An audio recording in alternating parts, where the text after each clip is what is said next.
বাংলাদেশের অন্যতম রহস্যময় আর সুন্দর ঝর্ণা হলো হামহাম ঝর্ণা। তবে এই সৌন্দর্য দেখতে হলে সহজ কোনো পথ নেই।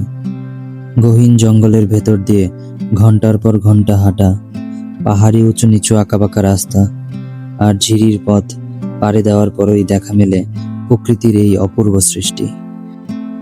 চলুন শুরু করা যাক হামহাম ঝর্ণার অভিযান। আমাদের আজকের যাত্রাটা শুরু করতে যাচ্ছি ঢাকা থেকে।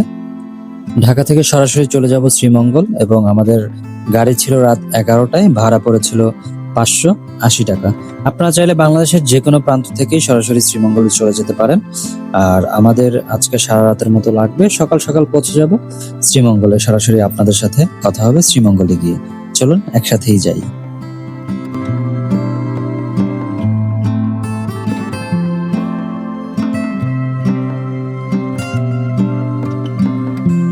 শ্রীমঙ্গল থেকে সবাইকে জানাই শুভ সকাল। ঘড়িতে সময় 7টা। সরাসরি চলে যাব এখন একটা হোটেলে, আর সকালের নাস্তাটা আজকে সেরে নেব। তারপর আমরা আমাদের জন্য একটা সিএনজি ঠিক করে নেব। আপনারা যদি 1 থেকে 5 জনের মধ্যে হন তাহলে সিএনজি খুব সুন্দরভাবে কভার করবে, আর তার থেকে অধিক মানুষ হলে অবশ্যই আপনাদের জন্য চাঁদের গাড়ি।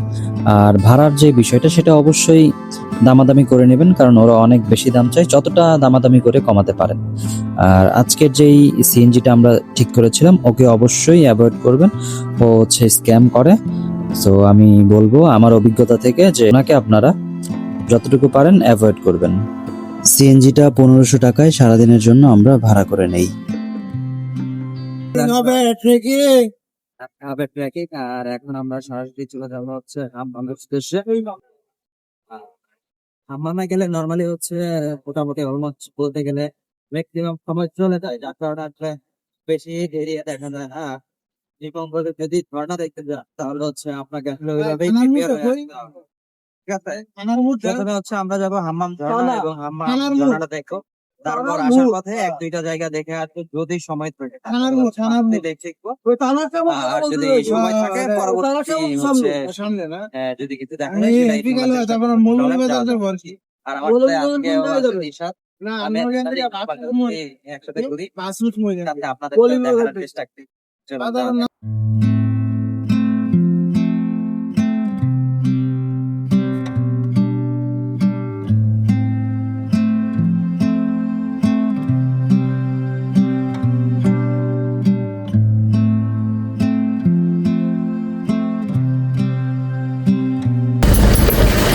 আপনার আশেপাশে যখন দেখবেন এই বাঁশের বেড়ার বাউন্ডারিগুলো, তখনই ভেবে নেবেন আপনি হয়তো চলে এসেছেন। আপনার গাড়ি থেকে এখন নামতে হবে, আপনার ট্রেকিংটা কিছুক্ষণের মধ্যে শুরু হবে।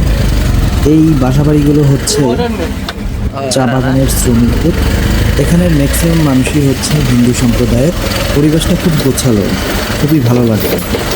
এক পাশে চা বাগান, এক পাশে আবার বাসাবাড়ি, খুবই দারুণ লাগছে। আপনি যখন জায়গাটা দিয়ে যাবেন উপভোগ করতে করতে যাবেন, সত্যি অসাধারণ লাগবে।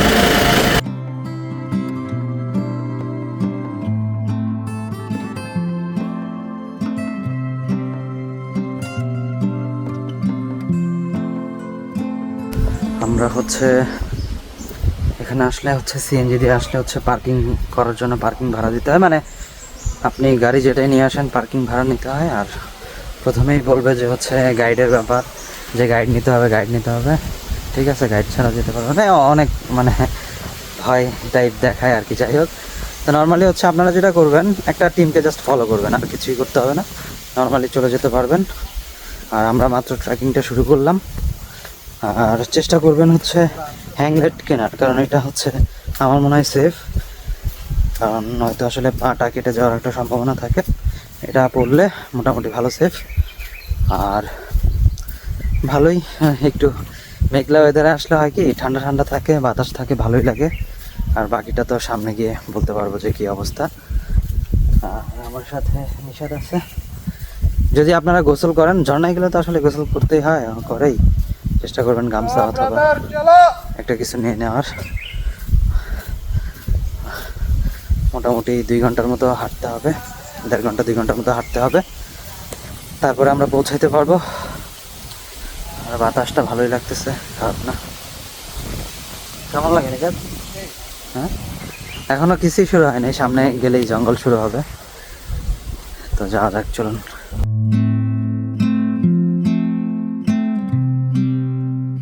এই জায়গাতে কিন্তু একদমই নেট পাবেন না, তো আপনারা যারাই থাকবেন একসাথে থাকবেন।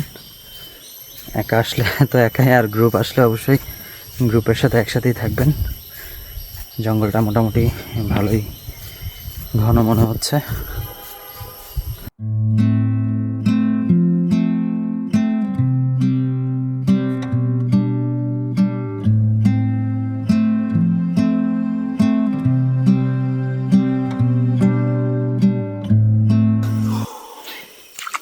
পানির মধ্যেও নামতে হবে, পানিটা যথেষ্ট ঠান্ডা।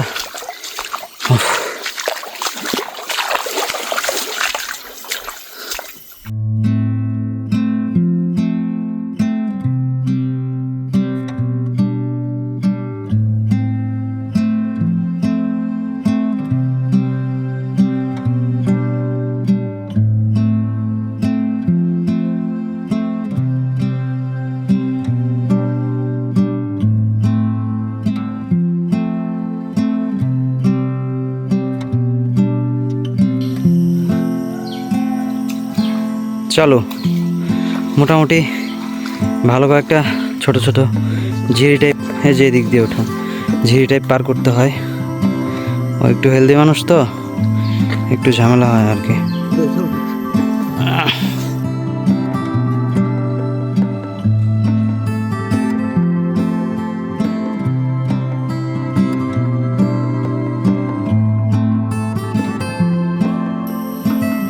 বর্ষাকালে আসলে ট্রেকিং করাটা একটু ঝামেলা, কারণ কাদামাটি হয়ে থাকে তো পা অনেক স্লিপ কাটে, মানে চলাফেরা করতে অথবা ট্রেকিং করতে অনেক ঝামেলা হয়। কিন্তু আপনি যদি ঝর্ণার রূপ দেখতে চান, আসল সৌন্দর্য দেখতে চান, তাহলে আপনাকে বর্ষায় আসতে হবে, এটার কোনো বিকল্প নাই। বর্ষা ছাড়া কষ্ট করে এসে কোনো লাভ নেই, কারণ তখন কোনো পানি পাবেন না, তখন আপনার কষ্টটাই বৃথা যাবে। অনেক কষ্ট হচ্ছে ডেফিনেটলি, বাট অনেক আশাবাদী, কারণ যেহেতু বর্ষাকাল পানি অনেক থাকবে আর থাকাটাই উচিত। তো গিয়ে দেখি কি অবস্থা, তবে কতক্ষণে গিয়ে পৌঁছতে পারি সেটার ঠিক নাই, কারণ রাস্তা অনেক বেশি খারাপ।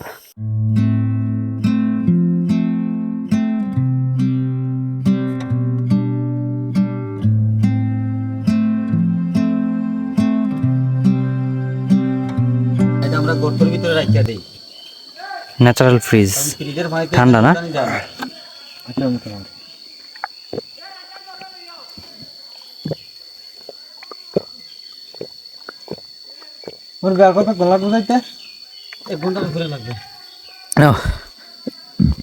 মুরব্বী, এখান থেকে তো একদম সোজা রাস্তা নাকি আবার আঁকা বাঁকা আছে? না না, রাস্তা একটাই, ভালো রাস্তা যেটা দেখুন এটাই। আচ্ছা আচ্ছা, রাস্তা একটাই। পানি আপনারা নিচে থেকে না কিনে এখান থেকেও কিনতে পারেন, এখান থেকেই কেনার চেষ্টা করবেন। এখানে গামছাও আছে, বামাতে নিলাম। হ্যাঁ, সমস্যা নেই।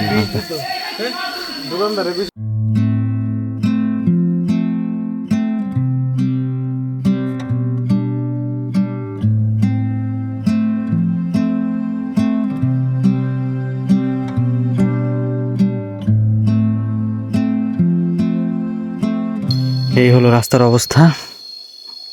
নিশাদ, কিছু বলতে চাও? হ্যাঁ, এটা ঠিক বলছো। মোটামুটি উঠার যে বিষয়টা ওইটা নিয়ে আসলে আমরা পেন খাচ্ছি, নামার জন্যও পেন খাচ্ছি, মানে অলরেডি খাচ্ছি। ওরে বাবা, এখনই পড়তাম কিন্তু আমি এইখান থেকে পড়লে শেষ। আমি নিচে দাঁড়ায় আছি, ওর জন্য অপেক্ষা করতেছি, আরও লোক আসতেছে, ও আস্তে আস্তে নামতেছে। মানে খুবই রিস্ক, আমি আপনাকে আমি নিজেও নামছি, খুবই ভয় লাগছে, খুবই রিস্ক, একদম একদম খারাপ পাহাড়। এখানে আসলে ভিডিও করারও কোনো অপশন নেই, আপনাদেরকে আসলে দেখাবো এমন কোনো অপশন নেই। তবে পানি খুব ঠান্ডা, ঝর্ণার পানি, সামনেই হয়তো ঝর্ণা, ইনশাল্লাহ যাবো, ও নামলেই যাবো। তবে এই জায়গাটা সব থেকে বেশি রিস্ক, এমন প্রায় 3টা আছে রাস্তায়, আর ওগুলোর মধ্যে সব থেকে রিস্ক হচ্ছে এই লাস্টের এটা।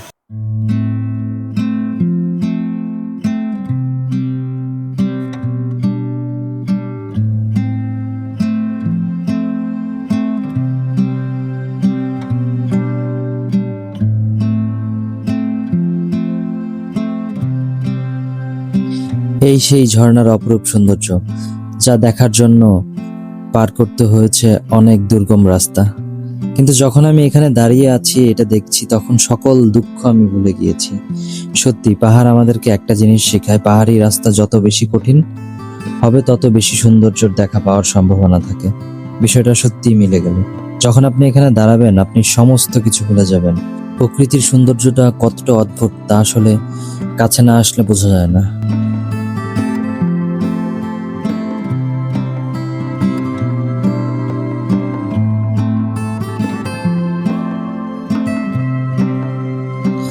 আমাদের যাত্রাটা আজকে এখানেই সমাপ্ত করতে যাচ্ছি। রাতের বাসে আমরা ঢাকায় ব্যাক করব।